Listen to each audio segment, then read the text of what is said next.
Mais uma filmografia cheia de obras-primas, hein?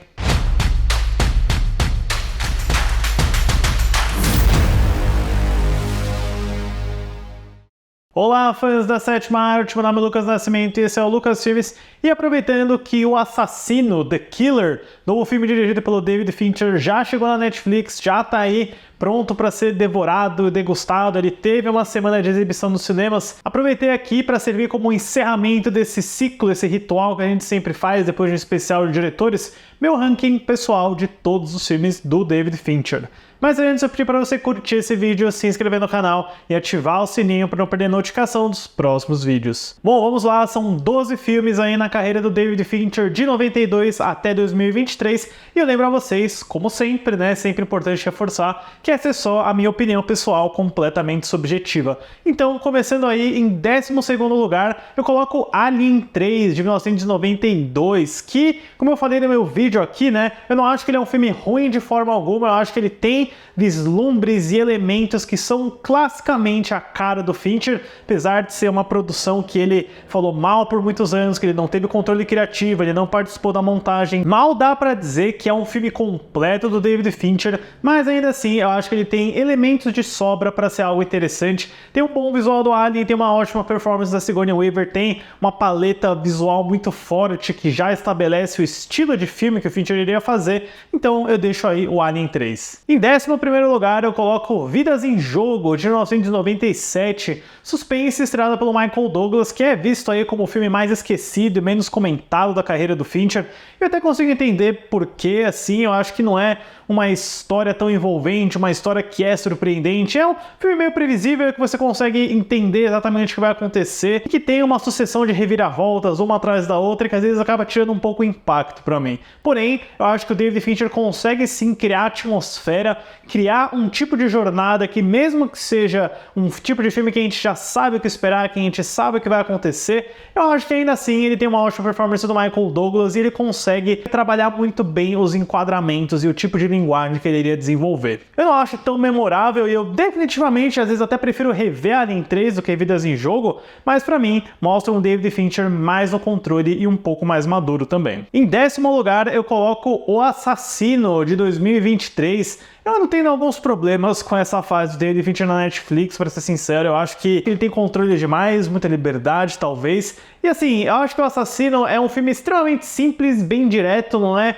aquele tipo de filme que tem inconsistências no roteiro, na história, coisas que não fazem sentido. Eu acho, inclusive, que O Assassino é um filme muito bem dirigido, ele é muito bem fotografado, ele é lindo de se olhar. Ele tem alguns elementos sarcásticos com o personagem do Michael Fassbender, especialmente na primeira metade, que é a minha preferida do filme inteiro, que são realmente muito bons, bem divertidos. Eu só senti falta daquele fator extra, aquele algo a mais que o David Fincher sempre traz nos filmes dele. Eu até entendo, beleza, é um filme mais simples, de objetivo simples, que você não vai ter nenhuma surpresa, basicamente, você não vai ter nada que torne esse filme algo tão especial que você pensa, poxa, isso é um filme do David Fincher. Ele é decepcionante, mas longe de ser ruim. Em 9º lugar, eu coloco Mank, de 2020, também para Netflix. Eu fiquei um pouco em conflito com a posição do Mank e do Assassino nessa lista do Fincher, porque eu acho que enquanto o Assassino é melhor dirigido, mas meio vazio em substância, o Mank tem bastante substância, ele tem um trabalho de roteiro, diálogos, interações de personagem, narrativa não linear, tentando se aproximar da origem do Cidadão Kane,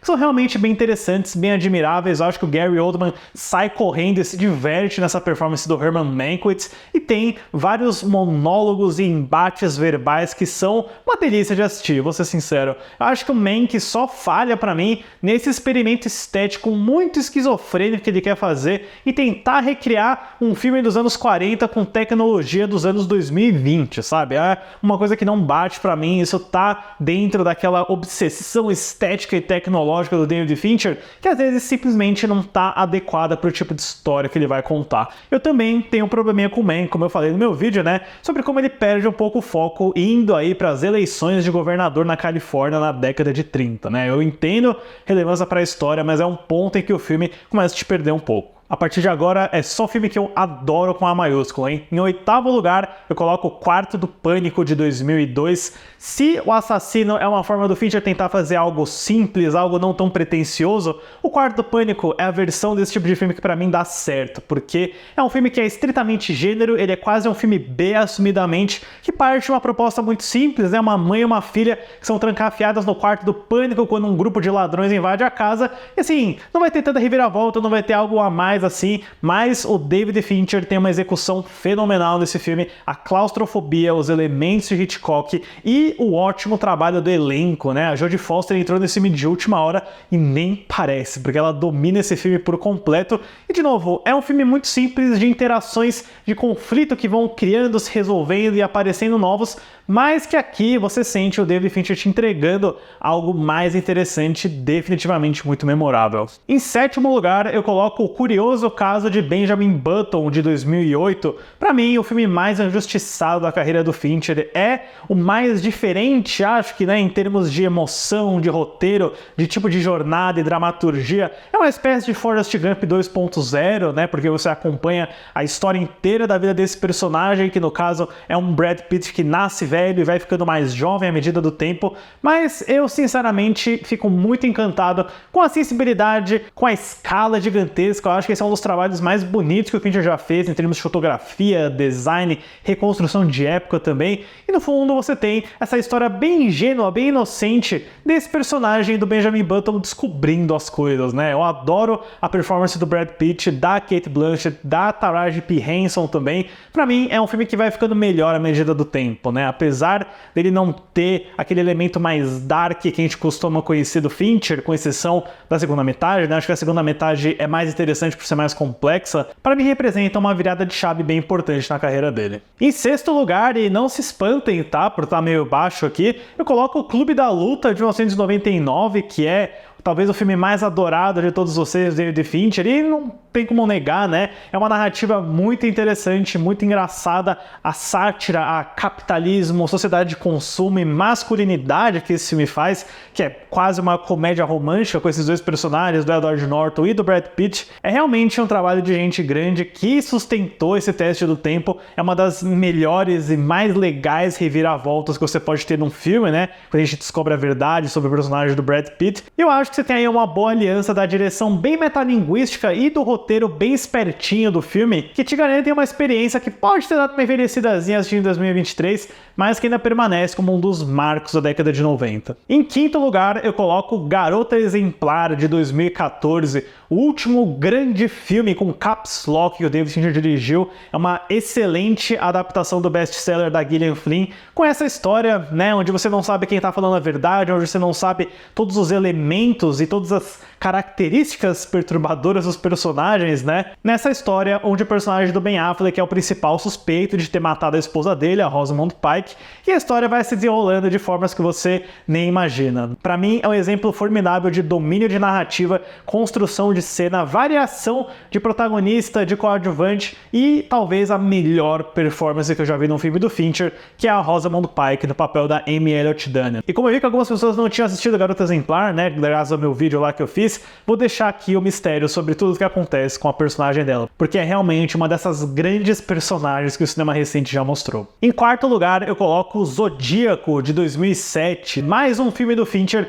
com a temática de serial killers e psicopatas, e esse daqui, acho que de uma forma objetiva, é sem dúvida o mais maduro, o mais sofisticado que o Fincher já fez, né? Porque a gente tá falando sobre um serial killer que nunca foi pego, sobre uma história real desse assassino que aterrorizou a Califórnia na década de 60 e 70, e garante um filme realmente envolvente, que é sobre obsessão, sobre a jornada desse cartunista do Jake Gyllenhaal, para ele ir lá, ele mesmo, iniciar a sua própria investigação. É um filme de quase 3 horas que meio que previu a obsessão da geração atual sobre o true crime, sobre histórias de serial killers, e eu sinto até que ele seria um grande sucesso se fosse lançado nos dias de hoje, que pra mim representa aí mais uma união perfeita de roteiro, direção, elenco. É um dos passos definitivos pro retorno do Robert Downey Jr. ao estrelato, né? Ele tá excelente nesse filme. E além disso, além de ser um ótimo filme de jornalismo, bem aos moldes do Todos os Homens do Presidente, ele também é assustador pra caramba. Em 3º lugar, eu coloco Millennium, viram Os Homens que Não Amavam as Mulheres, de 2011.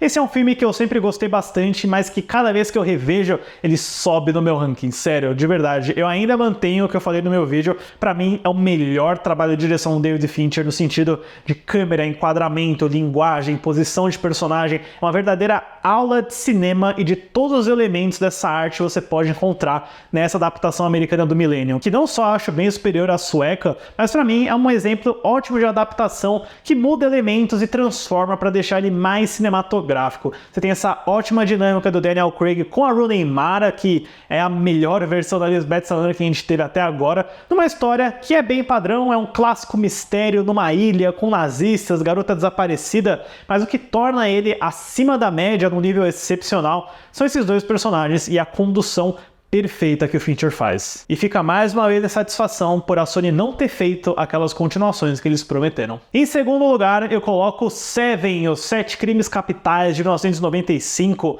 o primeiro filme de verdade do David Fincher, né, onde ele tem o controle, onde ele tá realmente fazendo o que ele quer. Aposto que o Fincher adoraria que no currículo dele dissesse que Seven é o primeiro filme, né, e com razão, porque é mais um filme de assassino, é uma clássica história de buddy cop, dois policiais, Morgan Freeman, Brad Pitt, numa cidade completamente suja, sórdida, tá chovendo o tempo inteiro, é a atmosfera pura para ir atrás de um assassino misterioso, vivido pelo Kevin Spacey, que ataca as pessoas baseado nos 7 pecados capitais, né? É um filme dark, sombrio, sem esperança alguma, desolador de verdade, né? Mas que não deixa de ser um grande exercício de roteiro, de direção, de subverter o que a gente espera desse tipo de filme, né? Eu acho que o Seven tem um impacto tão grande no gênero de serial killer nos anos 90 que meio que nenhum outro filme superou pra mim. Sério, eu acho que Seven realmente é o melhor filme de serial killer que alguém já fez no cinema americano. Me perguntaram nos comentários até, né, se eu prefiro Seven ou Silêncio dos Inocentes. Seven, sem sombra de dúvida. E em primeiro lugar, eu sei que pode ser uma opção meio controversa para alguns, mas eu nunca tive dúvida na minha vida, eu coloco A Rede Social, de 2010, quando David Fincher saiu para fazer um filme sobre o Facebook. Não fazia o menor sentido na página, mas o resultado, né, com esse roteiro excepcional e magistral do Aaron Sorkin, é um dos melhores filmes do século XXI, não tenho medo de dizer isso. É uma grande história sobre obsessão, sobre genialidade, sobre empreendedorismo, sobre traição. Acho que todos os elementos de uma grande tragédia tão presentes na rede social, porque você tem um roteiro sem defeitos, com excelentes diálogos, uma estrutura realmente inovadora para esse tipo de história de narrativa não linear e um domínio absoluto do David Fincher por trás das câmeras, né? Por mais que não seja uma história essencialmente Fincher, de assassino, de coisa dark por trás, ele oferece aquela direção e aquele controle perfeito dele. Sério, A Rede Social, para mim, é um dos meus filmes preferidos de todos os tempos. Eu adoraria ver o David Fincher voltar a fazer filmes que nem esse daqui, né? Eu sei que ele conversou com o Aaron Sorkin sobre uma possível continuação de A Rede Social, que definitivamente me interessa sim, mas se ele for fazer, né, que ele não faça na Netflix, com todo respeito. Bom, é isso, pessoal. Esse é o meu ranking completamente pessoal dos filmes do David Fincher. Deixem aí nos comentários depois o que vocês acharam de O Assassino e compartilhem também como fica o ranking de vocês. Certo, pessoal? Obrigado pela visita e até a próxima sessão.